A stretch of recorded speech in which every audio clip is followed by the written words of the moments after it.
sortir des travaux, comme nous l'avions annoncé au départ, que ces travaux ont été initiés et organisés par la présidence de l'UDPS Tshisekedi, dirigée par le secrétaire général de Obisu Balola. Et ces travaux avaient pour but de la réélecture de notre constitution de février 2006, afin de proposer des éventuelles propositions, si vous voulez, permettez-moi la tautologie. Et c'est sur pied de la recommandation du président de la République, Félix Antoine Tshisekedi. C'est-à-dire qu'il faudrait que le peuple congolais, qui est le souverain primaire, puisse faire la réélecture de la Constitution et pour nous amener à une réforme constitutionnelle. Pourquoi nous l'avions, il a dit, puisque vous savez comme moi, notre Constitution a plusieurs déficits. Il y a plusieurs dispositions constitutionnelles qui entravent le bon fonctionnement des institutions de la République. Et par là, il faut parler qui entravent même les actions de gouvernement. Le président de la République puisse agir aux prérogatives qui lui sont reconnues par cette constitution. Il trouve certains blocages. Je vous dis qu'aujourd'hui, on dit nous sommes sous l'agression rwandaise. Si aujourd'hui on parlait de la guerre, on dit qu'il faut que le président de la République puisse prendre l'autorisation, avoir l'autorisation de l'Assemblée nationale et du Sénat réunis en congrès. Alors qu'aujourd'hui l'intégrité du territoire est menacée.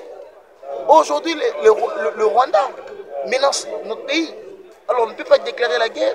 Si le président de la République déclarait la guerre, il faut qu'il ait l'autorisation préalable du Parlement réuni en congrès. Voilà qu'il y a des matières urgentes qui nécessitent à ce que le président de la République prenne les responsabilités. Alors si le président de la République outrepassait l'Assemblée nationale et le Parlement réunis en congrès, on dirait que c'est la haute trahison. C'est quoi la haute trahison? Lorsque le président de la République viole intentionnellement la Constitution. Qui dit Constitution, ne serait-ce qu'une disposition de la Constitution. C'est quoi la disposition? C'est l'article 143 qui voudrait que l'autorisation de la proclamation de l'état de guerre, n'est-ce pas, de la guerre, puisse être d'abord préalablement autorisée par l'Assemblée nationale et le Sénat réunis en congrès. Alors qu'il y a des matières urgentes qui nécessitent que l'intégrité du territoire puisse être défendue, qui nécessitent que nous puissions défendre notre population. Je peux vous donner encore un deuxième exemple. Je vous parle des actions du gouvernement. Et voilà, aujourd'hui, nous avons une constitution qui permet au président de la République de nommer les ministres et qui ne lui permet pas directement de mettre fin à leur fonction en cas de l'inexécution, en cas de détournement. Les ministres détournent les deniers publics, les mandataires publics détournent les deniers publics, mais le président de la République ne peut pas mettre fin aux membres du gouvernement comme ça. Il faut que la proposition vienne du Premier ministre. Alors que le Premier ministre, s'il n'était pas de l'obédience politique du président de la République, parce que vous connaissez bien les réalités qui entourent, qui entourent la nomination du Premier ministre. Il doit être issu de la majorité au Parlement. À défaut, il faut une mission d'observation, une mission à une personnalité, une mission d'information à une personnalité, envie d'identifier une majorité. Alors que si aujourd'hui, le président de la République nommait le Premier ministre de son gré, eh bien, voilà, ces derniers, c'est redevable, le président de la République, qui est redevable direct à la population. Si aujourd'hui le ministre agissait mal, il n'exécutait pas en bonne et due forme le programme du gouvernement, la population ne verra pas le ministre. On dit voilà le régime Tshisekedi. Quand on voit en termes d'infrastructure, alors que on ne dira pas que les ministres, on ne dira pas que les sociétés ont détourné, on dit voilà Félix Tshisekedi. Voilà comment voilà, c'est pourquoi nous voulons mettre même le futur président de la République. Tout le monde, n'est-ce pas, puisque le chef de l'État ne sera pas éternel au pouvoir, même celui qui viendra après, qu'il soit devant ses responsabilités. Alors aujourd'hui, avec l'actuelle constitution, la responsabilité est pour le président de la République, mais les responsabilités directes, le gouvernement qui définit les programmes, la politique de la nation, en concertation avec le président de la République, mais c'est le gouvernement qui a la technicité, qui met en pratique les programmes du gouvernement. Ce n'est pas le chef de l'État. Mais quand le gouvernement faille, n'est-ce pas, on dit quoi? C'est le président de la République. Ce sont les entraves du bon fonctionnement de la justice. Il y a toujours des problèmes. Il y a toujours des problèmes. Nous voyons comment les choses sont organisées.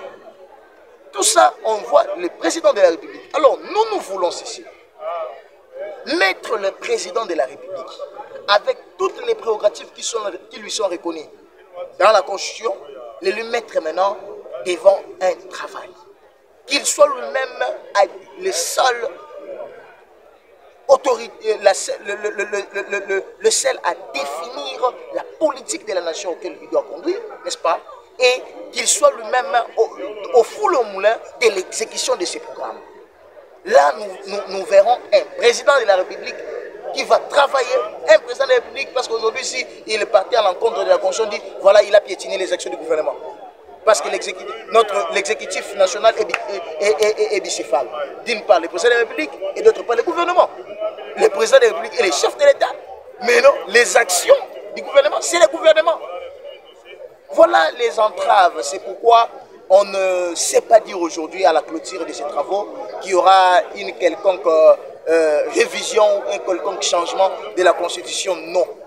Nous, IDPS Tshisekedi, nous avons travaillé, nous avons retenu certains éléments auxquels nous sommes obligés de soumettre à l'unique autorité morale de référence, qui est le président de la République, chef de l'État, Félix Tshisekedi.